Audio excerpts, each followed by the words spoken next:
My best friend lost his parents in a brutal hit-and-run by a Thar SUV, a car linked to gangsters in North India. The police did nothing, and months later he took his own life. I couldn't let it go. I tracked the driver and his family, and what followed was fire, blood, and a question I still carry. Was justice ever really served? I had a friend, one of the kindest souls I've ever known.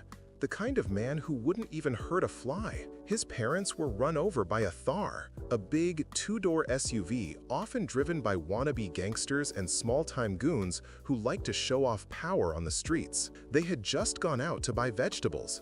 They never came back. The nearby shop's camera caught it all. The Thar driver showed no remorse. He ran over my friend's father, then reversed over him again, snapping his spine in half. It was one of the most disgusting things I've ever seen, worse than any bloodshed I'd witnessed before COVID. The car's plate was UP16, meaning it was registered in Uttar Pradesh, a state in India infamous for corruption, organized crime, and police negligence. Locals even joke that if a car has UP16 or HR26 plates, stay away. It's trouble. My friend noted the plate number and went to the cops. They said, "We'll do whatever we can." Nothing happened. The CCTV footage was taken as evidence and then vanished. But my friend was smart. He had written down the number. Months passed. Absolutely nothing changed. One day, I went to his house because he hadn't been answering calls. What I found still haunts me. His body hanging from the ceiling fan. I was the first to walk in. There was a note. "I've spent so much time fighting my thoughts of death. It takes courage. I tried using a knife, but it hurt too much, so I chose hanging. It's quicker. Your name. I know you were once involved with dangerous people you now avoid. I know the cops won't help me. They see me as weak, as easy prey. My last request is for you to seek justice by the ways you left behind. My parents were my purpose, and they're gone. Why should I exist? I'll be happy with them now. I'm sorry if I ever hurt you. I love you, brother." I was there when he cried over their deaths. I was there again when I carried his body to the cremation ground. That night, I sat in my car outside a Theka, a small local liquor shop, drinking away my grief, holding his letter, knowing full well that if I reached out to my old contacts, there would be no turning back. But deep inside, I already knew what I was going to do. When I sobered up, I took out my brick phone, an old Nokia-style phone with no Jeeps or internet, used by people who don't want to be tracked, and called my contact in Dubai, UAE. I flew to Dubai, explained the situation. He connected me to someone in Mumbai who introduced me to another person in Bihar, and through him I was finally taken to Uttar Pradesh, UP, the state where this all began. We settled on a price. And I swear, if it weren't for my Dubai contact, I would never have made it out of UP alive. The man I met there was holding a gold-plated AK-47, a chilling reminder that I was deep inside the kind of world I once swore to leave behind. They dropped me off at a nearby train station and said, "Be back in a week." I knew it would take them only a few days to find out who owned that UP16 Thar. I asked for one thing: a personal conversation with the driver and his family. They agreed once the payment was wired. A week and a half later, I was back in UP. The Thar was there, missing its front bumper, rear windshield shattered. My contact said we were heading to the location. We sat down for a cup of tea first, then drove. In the distance, I saw 4 Scorpios, smaller SUVs often used by criminal gangs in India, especially for kidnappings and raids. Their windows were blacked out, plates removed. From those cars, 11 people were thrown out, the driver's immediate relatives. I was told to just witness, to deliver the message I had paid for. The driver was a 21-year-old skinny guy who didn't understand what was happening. His father, arrogant, said, "You don't know who you've messed with." Something inside me broke.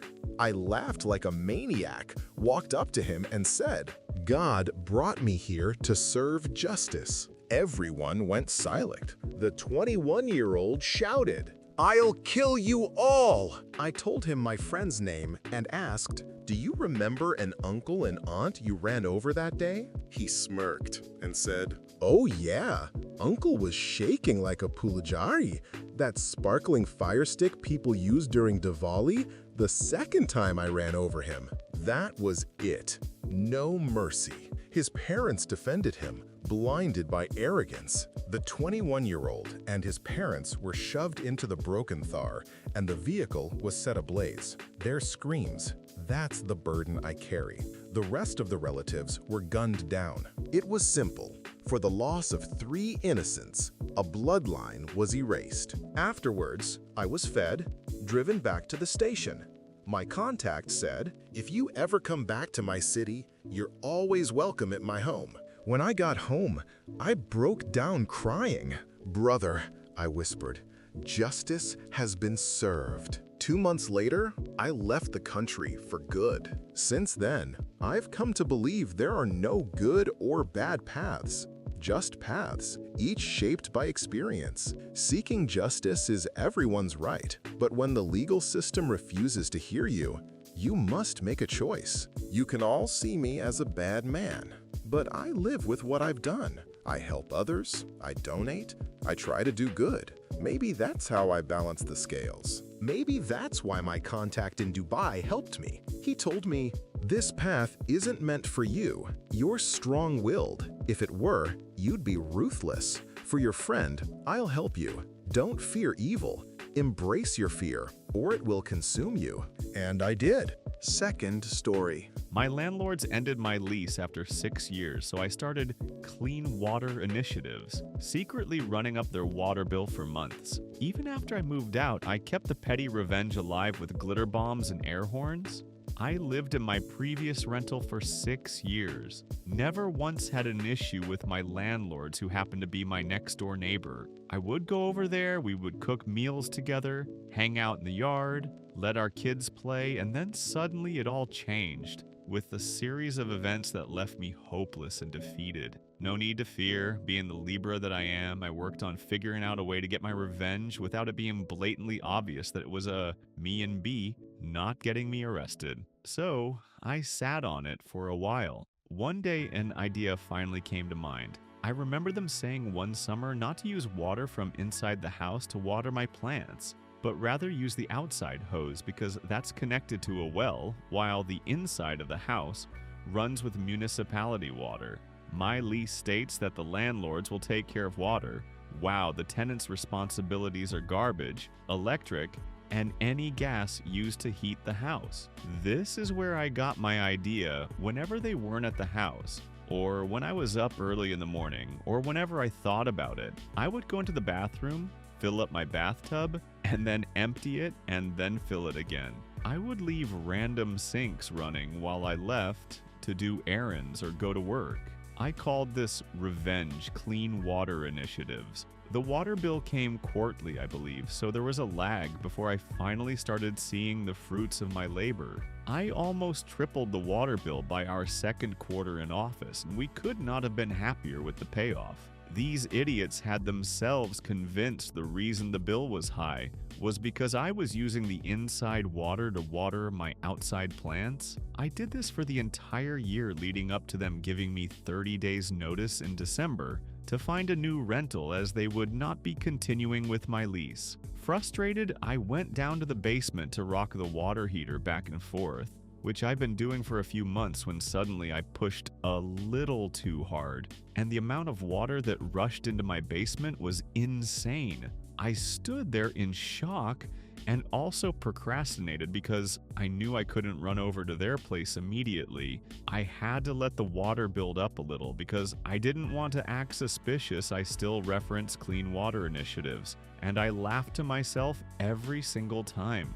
For a while I was continuing to fuck with them when I left and mailed glitter bombs, a 48-inch double-sided dildo, the cops called me about this, sent so many free USPS boxes, I would see them coming back to work with a return to sender tag, And the final way that I mess with them is on my lunch breaks overnight. I'll occasionally take an air horn that I got from my buddy's boat and blow it past their house at 5 a.m. on school days so their son is miserable.